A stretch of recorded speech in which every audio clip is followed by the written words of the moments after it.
Welcome to AVX Live. I'm Joe Gilderson, President of Corporate Audio Visual Services. And once again, I'm joined by our co-host, Mr. Ryan Finch. Welcome, Hello, Ryan. hello. Thank you for having me once again. Always happy to be here. Well, it's a pleasure to have you. I don't know if anybody noticed, but we had to take a week off last week. That's right. Now, Ryan, I don't know about you, but I was in sunny Fort Lauderdale. And I was not. I have some pictures. I mean, I don't want to rub it in. Oh, wait. Hold on. This feels like a solo moment. There you go. I do have a couple of pictures. It was really good weather, not like the 21 degrees we've had this morning. It was snowing, actually. Yeah, that's beautiful. We had beautiful sunsets. Thank you. Look at that. And I'm not going to say that I might have had a few beverages from the balcony, but I might have had a few beverages from the balcony. Oh, man. Suggestive themes, adult themes. Now it's PG-13 at least. I'm not trying to rub it in. I'm just pointing it out. And yes, it was feels a great like time. You are. It was a pretty good time. I'm not going to lie. But either way, we are back today and ready to have another great conversation. And this time we're going to talk about how people are doing things a little bit differently, right? We always talk about technology and how people are using it in their lives. Last episode, we spoke with Scott Frankel from Animatic Media, and he was really bringing us up to speed on how people were coming back to live events. Are they integrating virtual? Are they doing both? And really a great conversation. Everybody should check it out on YouTube if you have a chance. But this week, we're going to talk about how to best communicate, use leadership and facilitation, and integrate a little bit of technology in there too. But Ryan, before that, maybe you want to tell people, a few things. I don't know what, but I have a few things in mind. Yeah, absolutely. You can find us here every Wednesday, 1 o'clock. That's 1 p.m. Eastern Standard Time. We will be doing this on Facebook, on LinkedIn, on YouTube, all live Wednesdays, 1 o'clock. And while you're there, drop us a comment. Be part of the show. We'll try to answer your questions live. And while you're there, of course, share, comment, like, subscribe, all the above. Much appreciated. Helps us keep this thing going. So please show us some love. Man, you're so good at that. Yeah. Well, you told me I was too wordy, so now I got to speed things up, I guess. You're super wordy. But we're going to have Hopefully Tina can help me with this. Later on. Tina's going to help us with that. Great. But listen, let's talk about our guest today. We're going to be bringing on Tina Frey Clements. Before launching the BMW Group Joint Venture, the retail performance company in 2013, Tina worked for 10 plus years with the BMW North America Organization. She's a successful leader, keynote speaker, author, entrepreneur.com, article contributor, coach, facilitator. I don't know if there's anything she can't do, but she's been leading within the entertainment, auto, luxury, and L&D markets for over 25 years. Her clients confirm she is a communications expert, and her book, The Art of Facilitation, is a testament to her talent. Please welcome Tina Frey Clements. Hello, gents. How are you? Doing wonderful. Thank you for joining us. I think we're doing better now that you're here. Actually. That's right. Well, I appreciate that. And that one thing I cannot do is edit pictures. And those old pictures of me were clearly airbrushed. And thank God somebody has that ability within the AV and artistic space. So yeah, that is definitely something I can't do. Ryan, can I just quickly jump in and say that Joe was clearly rubbing it in? Yes, he was. That's totally accurate. I'm sorry. What was I rubbing in? Yeah, I'm sorry. I know sarcasm is my love language, but that just so you know that. Wow, just like that. What a friendship you two have. Just so much love and respect. Oh yes, well, I'm sure there's more where this comes from. There might be. I'm not going to lie. There might be. But either way, Tina, tell us a little bit about PRC and what you do over there. The Retail Performance Company, or RPC, as the logo says. What a coincidence. It's right in the background. Isn't it crazy? Perfect. It's like you planned it. What an accident that was, right? we were spawned from the BMW Group, actually 9 years ago. 9 years ago, May 1st, as a matter of fact. And we are a 50-50 joint venture with the BMW Group, which means we are our own entity. We were created originally from BMW for BMW to support with people challenges. Organizations typically at their core, no matter what they need and want to do to drive success and profitability and efficiency, et cetera, usually what's blocking them from that is a people challenge. And that's where we come in. We provide people solutions through training, coaching, consulting, talent services, all supported by creative and data. And I will tell you, one of the things that we have done, and I personally have done within RPC in my entire career, is utilize AV. So the both of you and what you do, which, and I just gave you jabs already, but I have to say what you do is incredibly critical for success in so many ways and so challenging, is that what we do is we partner with AV specialists sometimes to bring training at a big scale to organizations. But at the core of what we do is we help people get out of their own way to find success. That's really, really what we do. And I started to tell you both, I launched my career by accident. I wasn't that college grad who was like, I have a plan. Yeah, there was not even a plot. Like it was just and I got a job at a local cable radio station in Mount Kisco, New York. And that's where my people journey and my communications journey really began. So this is another show to talk about the stories from your, right? Well, look, it's all part of it, right? And Yeah. we, I think a lot of groups are in people businesses. They just don't realize it, right? Everyone is in the people business. You are 1,000% correct. And I actually, quick story, I had a VP at one of the automotive organizations get in my grill a little bit and say, you are in the automotive business. And I said, I am absolutely not in the automotive business. I'm not. Do I support and drive the automotive business? 100%, but I do. But I am in the people business. That's our objective. That's what's important to us, and it's our specialty. So Brian, you nailed it. Everyone's in the people business, truly. Well, that's great. Well, was there a point where you identified people being the focus? Was there like and I don't want to say an aha moment, that seems very cliched, but to make a cognitive choice that I'm not focusing on what you think I should focus on. Was there a moment in your career that you recognized that? Hindsight, yes. Was it a conscious, to your point? Absolutely not. But I was in my mid-20s. I was working for HBO, and I was one of the 30 or so field trainers. What were we called? Retail sales executives. You gotta love acronyms in every corporate environment. And our responsibility was to go into the dealers or the Cablevisions, the Comcast systems. And I did what was called triage training. I would grab as many humans as I could and educate them on how to sell or educate them on the product. And I realized in those I learned how corporations work for good and for bad, if that makes sense. I also learned that leaders can make or break an organization through how they treat their people. And I really learned, to your point, my eyes were open that this is the red thread. And again, was I cognizant then? No, I was the biggest dumb mid-20-year-old you've ever met. The maturity level of the 20-year-olds I work with now, it's just unsurpassed, right? And I was but looking back, that's where the shift happened and where I fell in love with facilitation and the art of delivery and the art of communication, for sure. It's an interesting question. Haven't thought about that in a long time. A really long time. Brian, thanks for bringing me back. See, he's good, right? I told you he was good, Tina. He's better than you give him credit for, Joe. I think you and I need to have a little something. Man, yeah. I'm already in trouble. Yeah, that'll be our next show. I thought it was because I put make a break and not or break, but no, I guess I'm in trouble for something else now. Okay. Oh, man. It's okay. I really like what you said about how leaders can make or break an organization just by the treatment. Because I think, there's one of those old sayings like in sports that the coach is not supposed to win or lose the game for the team. It's supposed to be the players. And I think that applies 100% the same to an organization. Because sometimes leaders, and what you hear in the news is always when a leader does something incredibly bad. Right. You don't hear when they do something good. You hear when they do something bad. That is correct. So it really is. It's a great point.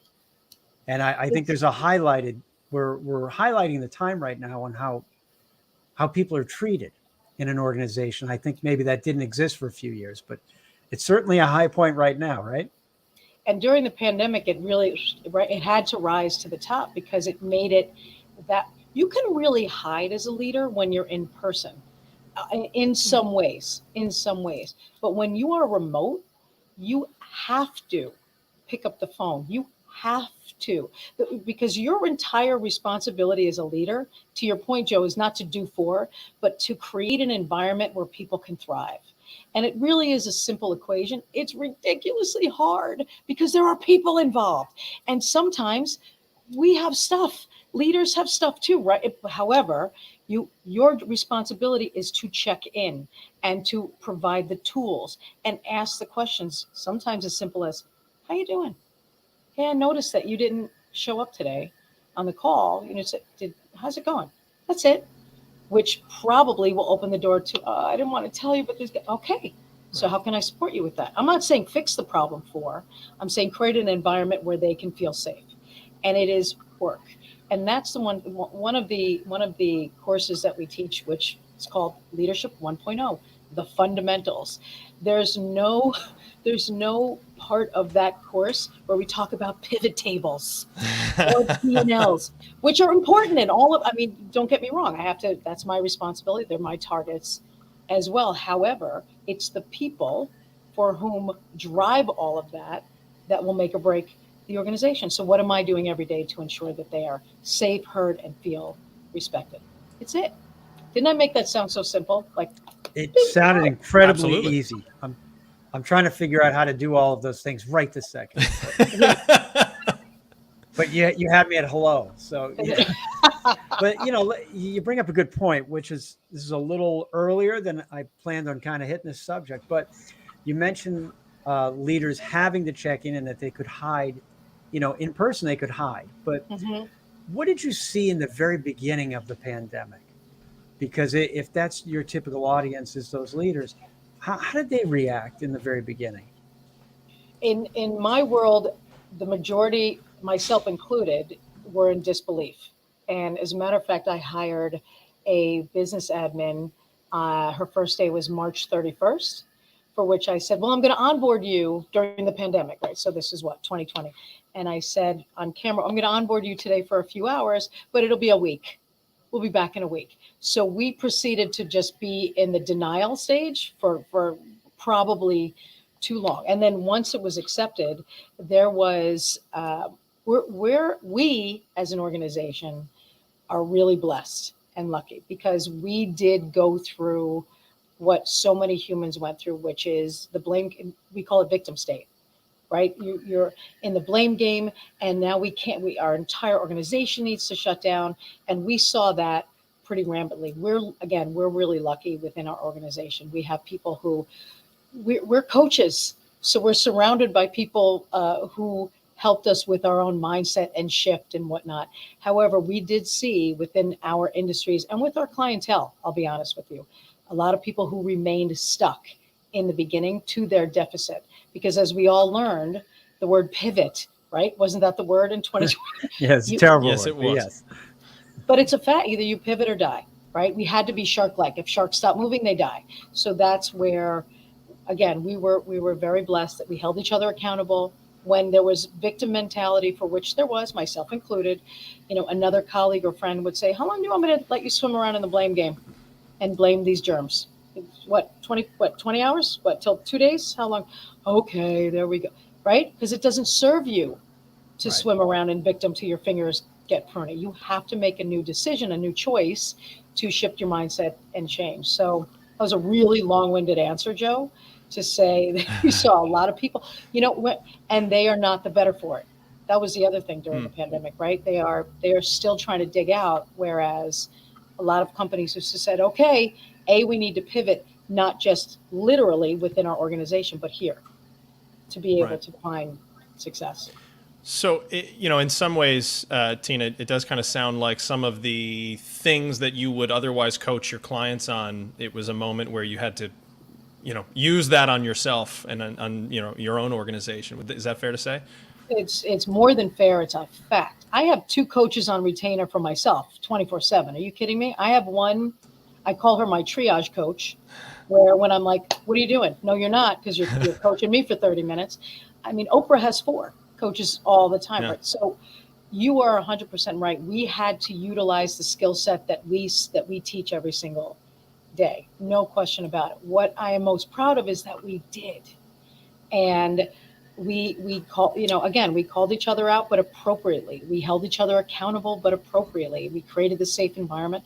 And don't get me wrong, we were at a loss. I mean, we definitely are. The majority of our business up until then was live and was face to face. So we had to pivot, and we had to pivot hard, and we lost the majority of our business that period, full stop. So what are we going to do? We're going to cry about it. We're going to do, no, we got to figure it out. And that's what we did. We shifted pretty quickly. We're very lucky. I can't spell AV, but my people can, and they are brilliant. So we were able to swiftly take what we were doing in person, and we created our webinars and our video blog, that all of the things. And guess what we have now? Now we have products that we didn't have before the pandemic. Right? We were going to get around to it. We were going to do it. Absolutely. We're going to capitalize one day. And so it forced our hand, and here we are with products that we are now selling and capitalizing on in a unique way. So find the silver lining. Yeah. Right? Oh, absolutely. And we can certainly relate to that too. I mean, we joke around that there are requests now that have become everyday requests that we would have all threw our hands up and said, oh, well, you really can't do that. It's just not going to work well. We would have just absolutely talked everyone out of these things that now are just commonplace. And we were already doing this kind of work. So to say that things are drastically different now, I think is fair to say. But you're right. There are silver linings and opportunities. Joe, how many coaches do you have? Tina, as soon as you said that, I'm like, I gotta hit him back with this one. Yeah, my coach is not available right this second, but I mean, listen, I have had 2 coaches. I've had 2 different coaches over time, and there are other people I do have discussions with, certainly. But to Tina's point, everybody, it's helpful to anybody. I think just in general, it's always just a matter of timing, is what I've found. Like I found one person was good for me in a certain period of time. Yep. And then I don't want to say I outgrew them, but they were no longer helpful for the next step. And so then I found someone else, and they were really helpful for that step. That's good for you. Yeah. Joe, actually, that's an incredibly important point. So that totally backfired on Ryan. Is that what you're saying? I'm eating my words right now. Ryan. And that brings me joy. It brings me joy that it backfired for a second. You're not the only one it brings joy. Let me just remind him quickly. A little bit. So, Joe, sorry, you were actually got some back, and then you lost it again. So I'm trying to help you, brother. I'm trying to help you. I think it's critical, number one, to know what a coach is, because when we deploy solutions, this is what I get all the time. Just, Tina, we need training. We need training. And I smile, and then you go in and you do the health check, and you really do some analysis. And really, it's not training. It is coaching. Maybe it's not. Maybe it's consulting, meaning they don't know what to do. So let me break this down, because so few of us really understand what the tools are and when to deploy. When you go into an organization and they don't know what to do, that's consulting. Consulting is more or less telling. You see a gap, they don't know to do the gap, you tell them what to do, they go do it. And then consultants are usually out. That's it. Training is you assess the need and you realize that the people, they want to do it, they know what they're supposed to, they don't know how to do it. Training is typically teaching a skill of some kind. It could be an awareness skill as well, but that's typically what training is for, to teach the how. Coaching is when your people, they know how, they know what, but they don't know why, or they're stuck, or they don't want to. So coaching, facilitation, there's a definite art to it when you're facilitating and you're training. Consulting, usually you bring in the expert in the thing. I don't know how to sell, you bring in the sales consultant.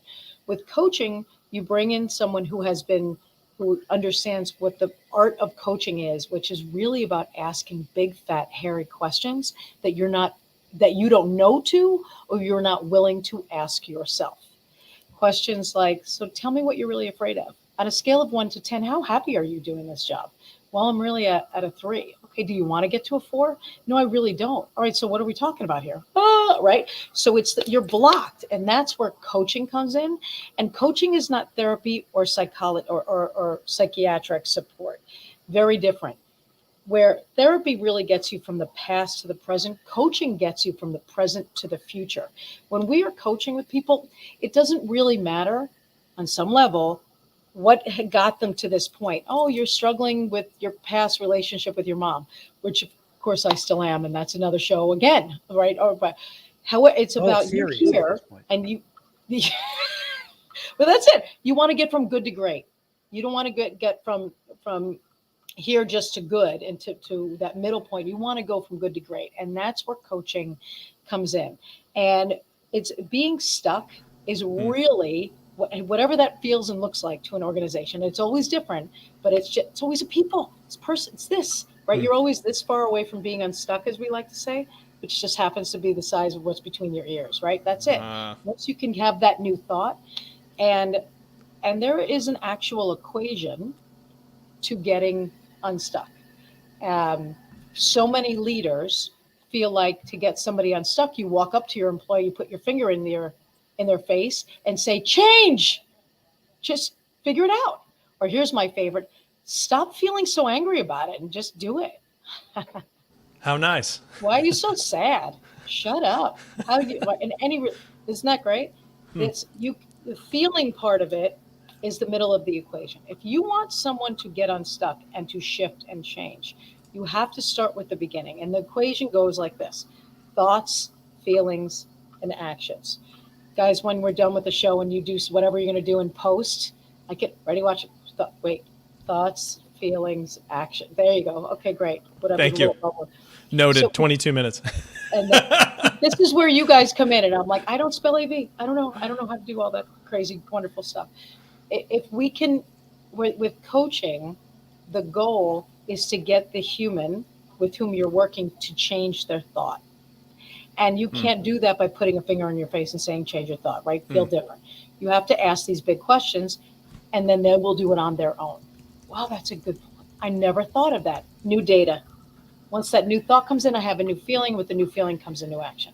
Again, haven't I oversimplified how to get people to change? But that's really what it is. We put so much energy on their feelings and getting them, like we can control free will. Who the hell are we? We can't do it. But we can certainly, again, create that environment to allow people to have a new thought. Right. Well, I like the term equation, right? There's an equation to, getting to where we want to be in this case. I do know somebody who had a tattoo on his forearm that was the equation for path of least resistance, which became a metaphor for him. I would imagine that this particular topic is not a path of least resistance for the organizations that you work with. Is that what kinds of barriers stand in the way of people from taking these on, to asking these big, fat, hairy questions, as you put it? What are the things that stand in the way of people, pursuing that? What do you think, Ryan? Well, I would say personally, my bet would be that it's not so much instant gratification, that it's long. You have to play the long game and the long view, and in some organizations that's harder to justify. I think it's also hard and intimidating, especially for people who are more comfortable keeping the emotions away from the workplace as far as possible. Yep. Was that good? Hold on, I got one more. Can I have one? Yeah, please. They don't actually care. And then they don't care about the why. And then they're looking at the result only, and they get lost. And there you go. Right. So you're both completely right. I'm asking you because I really am curious to know what your thoughts are. At the end of the day, it comes down to one thing, comes down to fear. It's fear. And the acronym we like to use for the block is NAIL, because we like acronyms in our business training business. It's all about the acronym. We are so smart. It could be a limiting belief, which is just a belief that you have for no particular reason. Like, oh, women can't drive. Sorry, just And that's show number 7, apparently, that I just introduced. Right? But it's just this belief is blocking. It could be an assumption, it could be an interpretation, or the N stands for your noise. And your noise is that little voice in your head that keeps you small. My noise in the beginning of my career at RPC was, you're too stupid. You're too stupid. You have no idea how to run a company, create a brand new entrepreneurial-esque company from scratch. You're too stupid. And I leaned into that. And when we lean into our fears are not there to get in our way. Fears are there to protect us, because when you lean into your noise, it keeps you small. You don't try. And if you don't try, then we can't fail. And there is and there it is. Right. And so Joe, to your point, the I don't care is not real. Right. They do care, but they've masked it with something else because they are protecting themselves. And that's really what it comes down to. And it's, again, I hate to oversimplify, but the majority of the time, I almost want to say every single time, but when we work with our clients and their needs are always different, it always somehow comes back to noise. Either in the general manager, in the leader, in the vice president, at this high level, with the organization as well, there's no question, but there's always some sort of block, and it has to do with this thought system. So it's fear. It's definitely fear. Wow. Mm-hmm. I mean, we don't usually get this in depth in the show. So I was going to say the rabbit hole. You can't get back out of it now, can you? I don't know what to do. No, I don't want to. We're in it. We're all in right now. You know. Let's talk about AV. Let's talk about how we can work together. No. Hold on. We're not on AV yet. Okay, we talk about AV all day long. No. We're down in this. I mean, why do you think most organizations don't really have performance training, coaching, facilitating, whatever language you want to use? But I mean, I worked at 2 public companies. They had very, very, very little coaching. They were focused on skills, like you had said. That training is when people want to do something but don't know how. Mm-hmm. They were focused on that because that led to a direct result that could say it generated this many dollars. But that's right. We did not have any conversations about the why. Yep. And we didn't. And so why do you think that is? And my team loathes me because we talk about the why all day, and they're just like, we get it. Okay, we love people. You answered the question. It's because companies can't quantify it. They cannot take the results of the training and whatnot and tie it back to profitability. Why? It's the eating the marshmallow theory. Have you ever read the book of Don't Eat the Marshmallow Yet? Eat the Frog?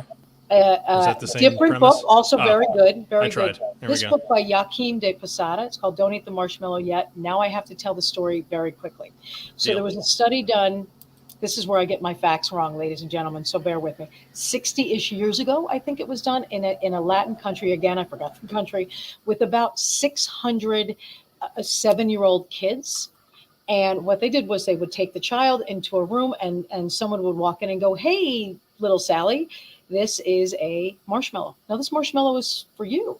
You get to eat that marshmallow. However, if you wait 15 minutes, because I'm going to step out right now for 15, if I come back and you didn't eat that marshmallow, I'm going to give you this second marshmallow. And they video recorded these kids. So fast forward, I think it was 85% of the kids ate the marshmallow, maybe 80. Somebody Google this for me. And then 15 to 20% did not eat the marshmallow. But please Google it to watch the videos. They are hilarious. Some of the kids ate the marshmallow as the guy was walking out of the room. Like they couldn't jam it in their face fast enough. And then some were patient. My favorite is this little girl. She would pick up the marshmallow and she was picking at it from the bottom and eating it and then putting it down, masking the hole. I want to find her and hire her, actually, because that is manipulative on a level that creative I think genius. Term something. So what's the point? They found these kids 25-ish years later. Of the children who did not eat the marshmallow, they were successful, some wildly so. Of those who did not eat the marshmallow, some were in prison, some were dead, some had jobs, but not at the level of success that the other ones did. So the study was around the art of delayed gratification. And it is thank God, because I would have been like, give me, you would have looked like a chipmunk, right? If it was me, as soon as the guy walked out. So it is an art that can be learned, but it's also about deployment, exactly what we're talking about. Organizations do not understand this theory, and they are all about, but when we need to fix something, then they react, not all the time, a lot of the time, but not all the time, with, well, just get rid of them and we'll find somebody else. Or just do it the way that I'm telling you to do it. Or I don't understand why you can't. Or they do deploy training, but they don't really deploy the ideal training or the right way, or have the ideal, not to sound, this is to sound arrogant, but we do it right. And sometimes by doing it right, it takes time. And it is important to be face to face, and there has to be coaching attached to it. And the leader does have to follow up in a certain way. So all comes, it was a very long story again, Joe, to answer your question. It costs money. That costs a lot of money. And you cannot see the results today. You will see the results in 6 months. And then it can be quantified. And that costs money as well. I mean, you have to really invest to be able to get to that ultimate number. So it's the bite the nose to, spite the face kind of reason. Well, it's very, as far as delayed gratification, I mean, I've always believed in playing the long game, in most areas in life, maybe a little too passively at times, but again, that's okay. And then there are other people like Mike Dardano who would have definitely eaten, and it was a marshmallow, not a gummy, Mike. Come on. Wow, Mike. Come on. But Mike did have. Mike. Too transparent, bro. He did have another question, though, so I'll give him credit. I'm going to read it out loud because it's kind of small writing. How do you think corporate America has adapted to the new reality of the current economy, inflation, world events, remote working, and the big resignation? That was a mouthful. Are they really equipped with the skills to navigate this new world? Do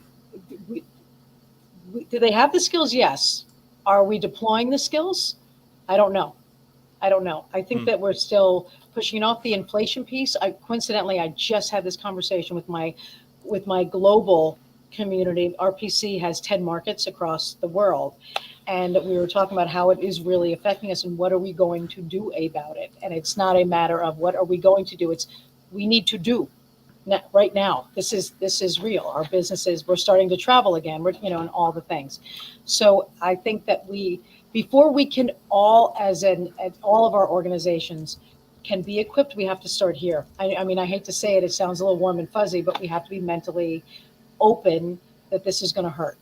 And what are we going to do? And how are we going to protect our people and support our people and the whole thing? So I think it's a work in progress. That's what I think right now. Well, I mean, there's certainly been a lot. From our standpoint, we've changed 3 times. We've reinvented ourselves 3 or 4 times in the last 2 years alone. Mm-hmm. I look at it as we're going through another change right now, clearly, and we're not yet there on exactly how that's going to work. Mm-hmm. Just being very candid, but it's all happening live, right? It's like we're on stage. It's all happening right now, mm-hmm. and so these are things that are very applicable to our situation. On our side, right? We stopped cold in March of 2020. Sure. We said, what are we going to do? Well, we got to do something. We have to do it right now. And in 3 days, we had a sample out there in the world to say, hey, you can do this instead. And next thing you know, we did 100 events like that no one had ever seen done before. So, mm-hmm. But we wouldn't have been able to do that if we weren't forced to do it. And then we learned, a whole nother path of communicating internally. And now as we're bringing people back into the IRL world, was that good? Nailed it. Now that we're bringing them back, they're saying, well, why do we use this thing? Why do we need that thing? Well, that was really when we were all online and we're working in 3 different places. And okay, how's that going to work now? That's a good question.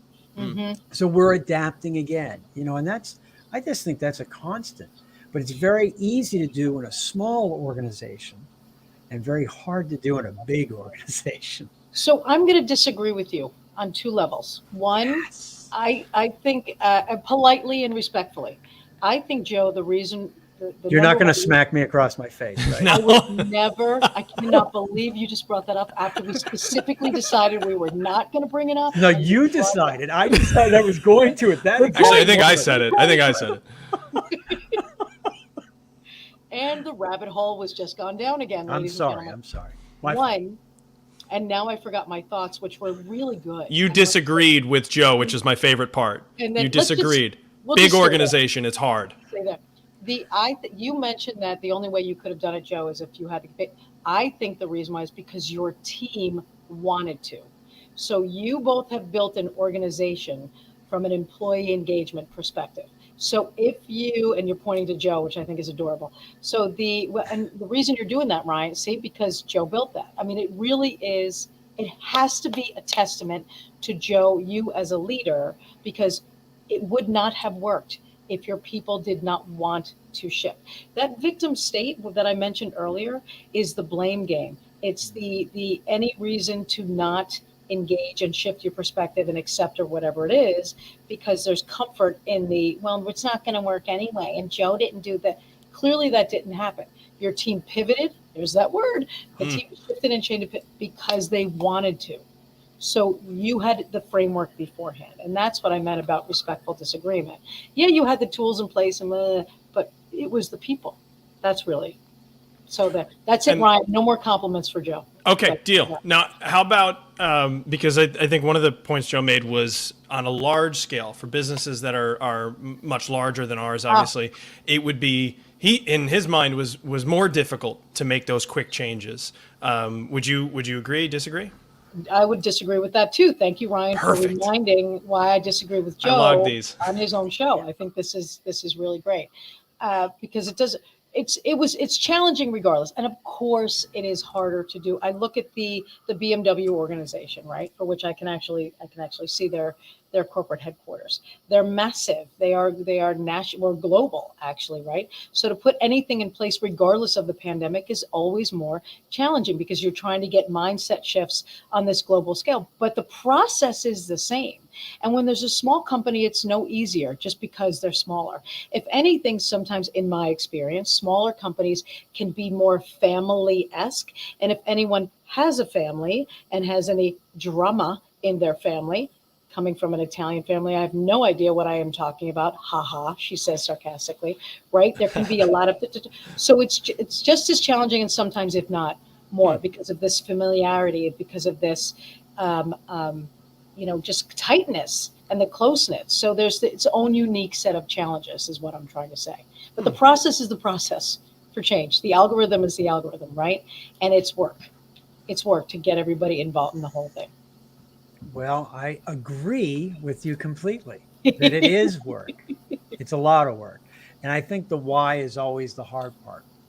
We have our own little sessions and discussions, and we talk about clarity and the why being probably the hardest piece of them all, because that determines your direction. And if you don't have the direction, the other stuff doesn't really matter that much. That is so, so that to me is the hardest part. It's very true. Very true.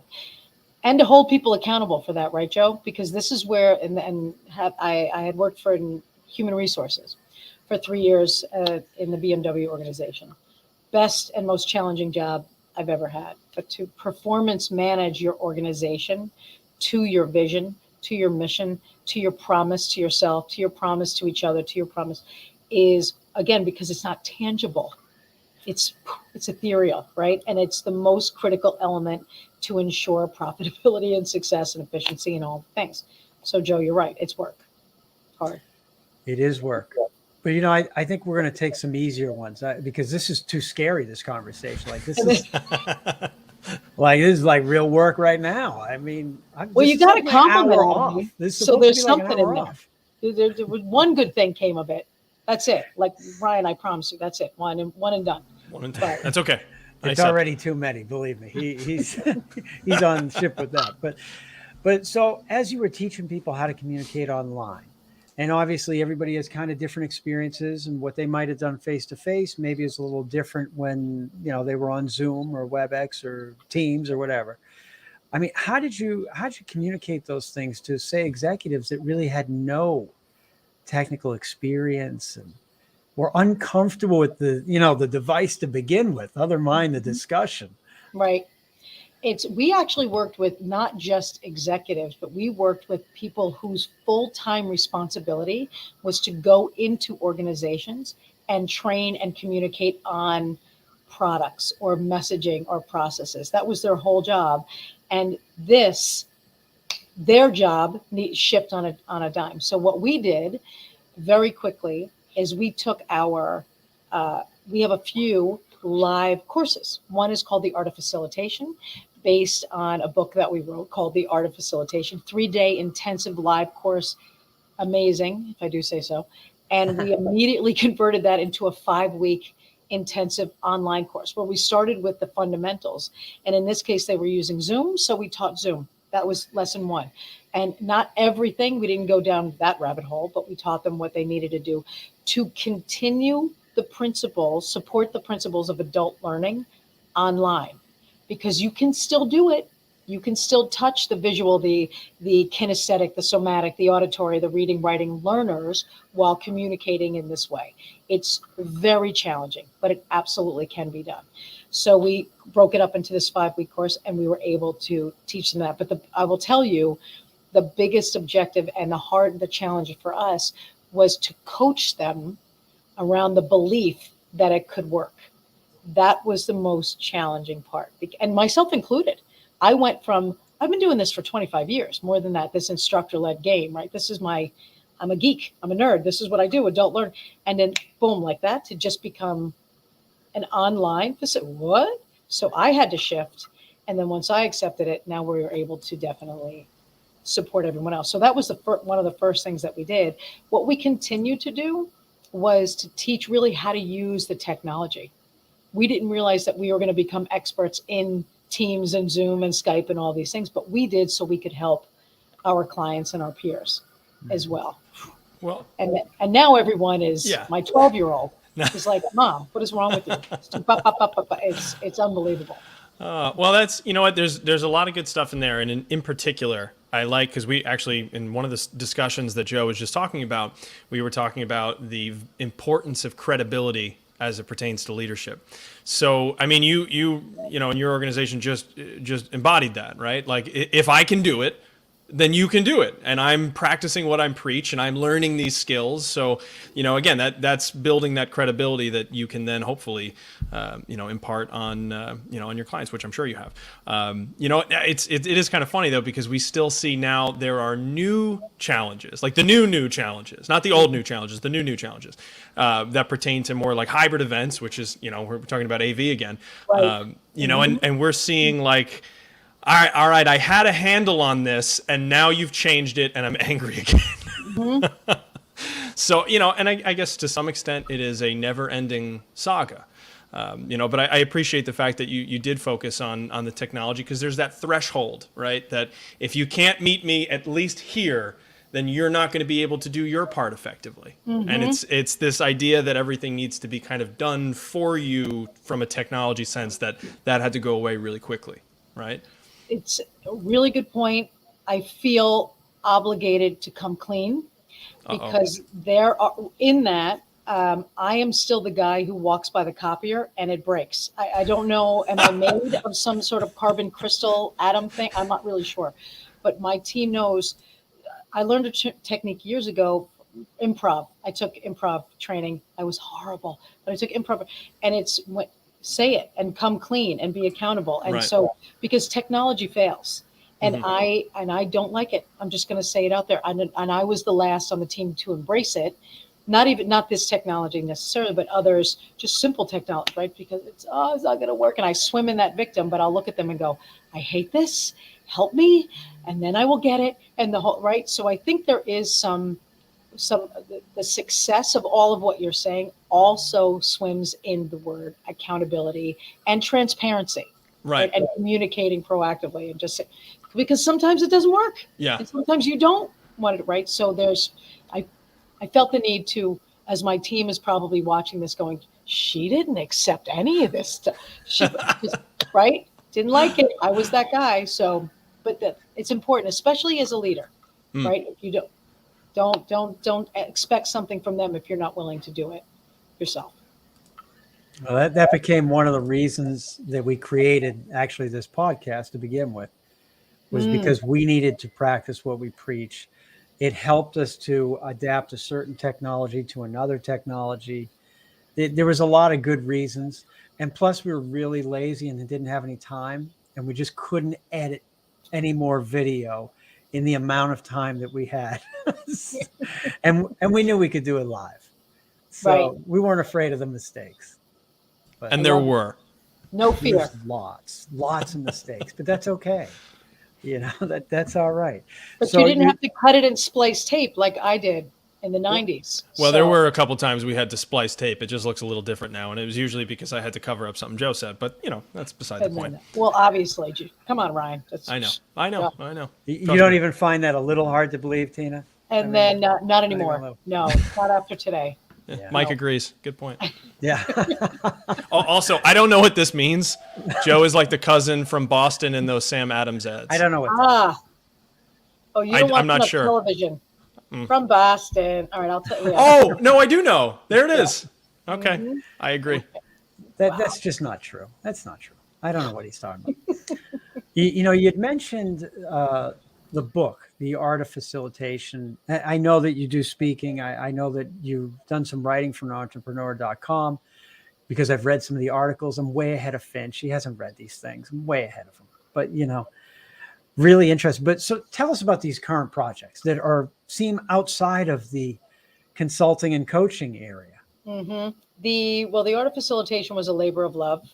It just fell out of me because it was, again, 25 years of just experience on pages. And it really is the fundamentals of how to facilitate / communicate your message so they remember and they retain and your audience will apply. And the book that we are currently putting together is a compilation book called Fantastic Facilitation Fails. And you both will love this. So we actually are going to have a podcast that accompanies it and really the tagline of the book is learn from the best when they were at their worst. Because guess what? We fail. I had 3 stories like that. As soon as we came up with the idea, I'm like, I have 3 failed stories I could share right now. But through those failures, thank God for them. They were delicious. So many lessons came from them. So here's what was really interesting. When we had the idea for the book, I reached out to 50 of my brother and sister facilitators with whom my warriors, whom I've been working with for the past, again, 100 years. And the majority of them did not want to contribute. And I found that fascinating. And when I dove deep, they didn't want to share their failures. A couple of them said, well, I don't really have any.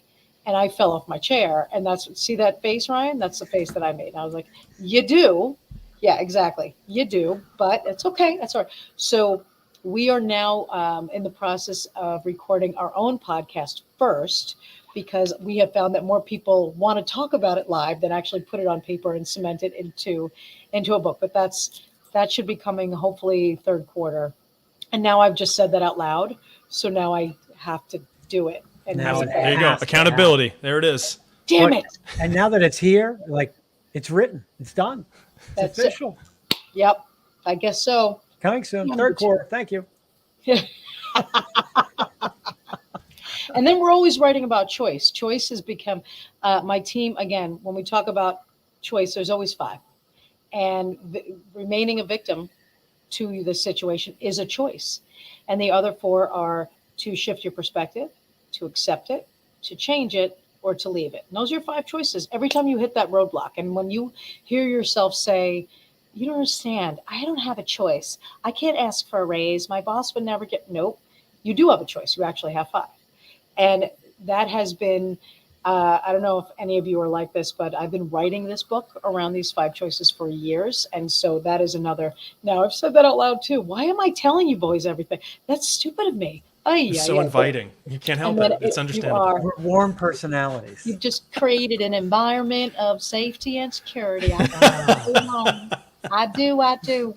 So, but that will come to fruition. There will be words on paper at some point in the future around the 5 choices, no question. That's awesome. Well, I think obviously in both of those cases, there's a lot of learning to be had. I am a personal believer of learning from failure because I've had some pretty spectacular failures, and I think they just go hand in hand. So I've learned a lot. You.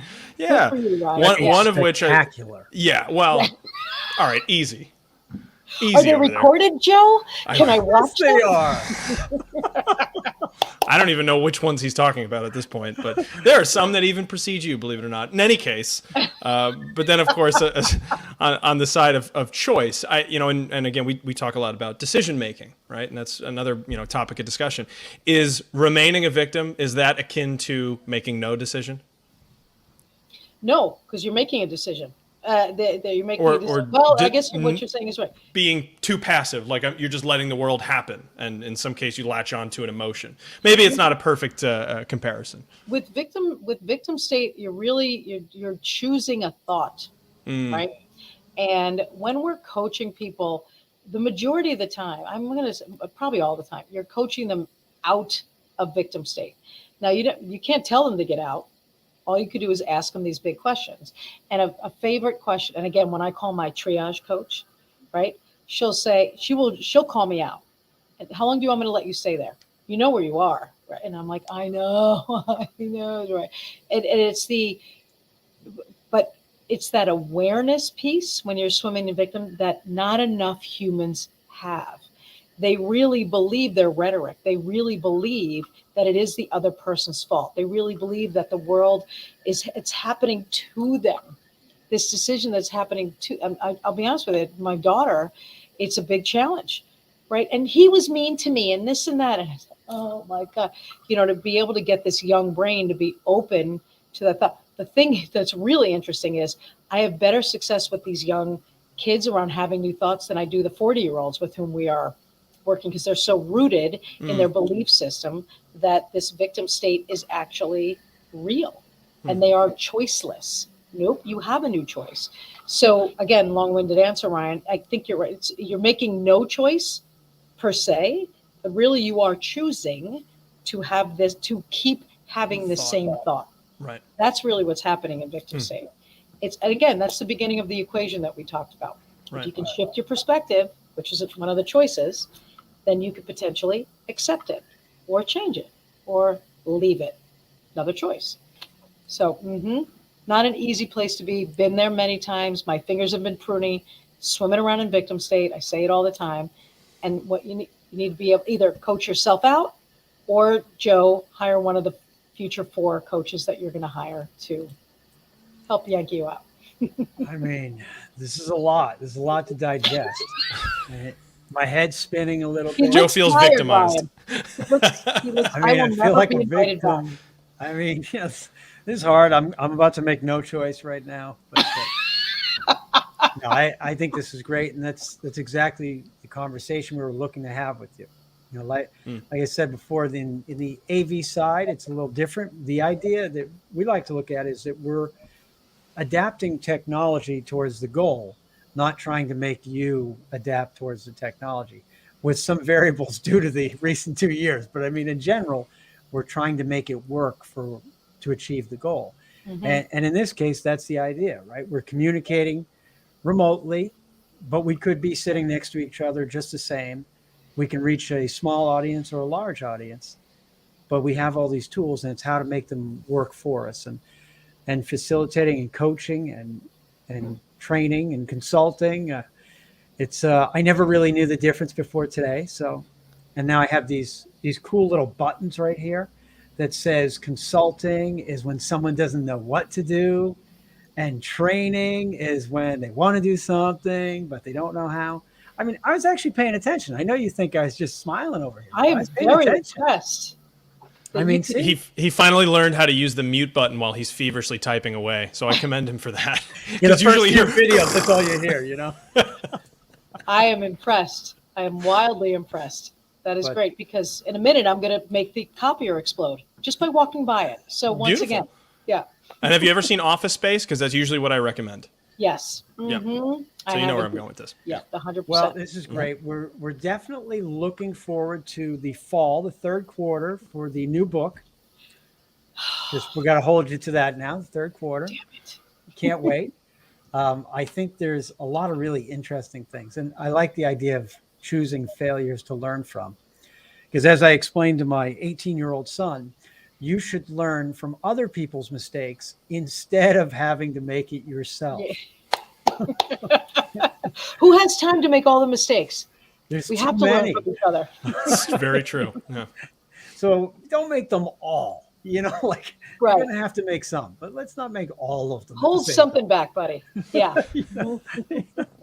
But this has really been great, Tina. We appreciate all of your time today. And I know you're very active and very busy. So, I mean, I know we can't take up too much more time. You probably are writing articles and books and consulting, and you're all over the place. With my knees right now. Yes. What you exactly. Yeah. Right here. I have a stenographer down by the floor. Yes. 100%. Multitask. Well, thank you again for all of your time today. And this has really been great. I know I've learned a lot, and apparently I got to find a coach now. There we go. I can help you with that. What a coincidence. That sounds like another show. Another show. Thank you both for having me. This was a lot of fun. Yes. I appreciate it, guys. Fantastic. Thank you, Tina. We'll talk to you soon. Mr. Finch, my head is spinning. I mean, I think you got a lot to think about there. We've learned an awful lot in just, a short 45 minutes here. Absolutely. While you were feverishly typing, I was feverishly typing to Alexa to 20-minute mark, because we want to get these highlights, because there's a lot of stuff here, and I want to cut through and pull out these incredible words of wisdom that we've had, all throughout. So that was a dense show. Alexa, there's going to be at least 3 or 4 on this one. So just keep that in mind. Well, my friend Andrew Castellano would call those the shark bites. That's right. Yeah. Chunkable. Chunkable bites. The shark has always got some good words. Either way, listen, thank you, everyone. It's a little longer, so we're going to wrap up pretty quick. We come back again next week. Maybe Ryan will come up with something interesting. I can't promise anything. But either way, Ryan, tell them where they can find us, please. You can find us on Facebook, on LinkedIn, on YouTube Live, and afterwards you can find us in small bite-sized pizzas on those channels as well as Instagram. So, and we're working on Twitter. Bear with us. Otherwise, while you're there, it is 1 o'clock. It is Wednesday. You should know that we're going live because we do it every week. And while you're there, please drop us a comment. Be like Mike Dardano and some others that we saw. Drop a comment. Be part of the show. Ask a question. We'll answer it live. And while you're there, comment, share, subscribe, all the above. Super helpful, much appreciated. Wow. And until next week, we don't have a catchphrase. I was ready for a catchphrase. Ryan, we're done here. Let's wrap this thing up. All right. Well, bye now. Bye. Ciao.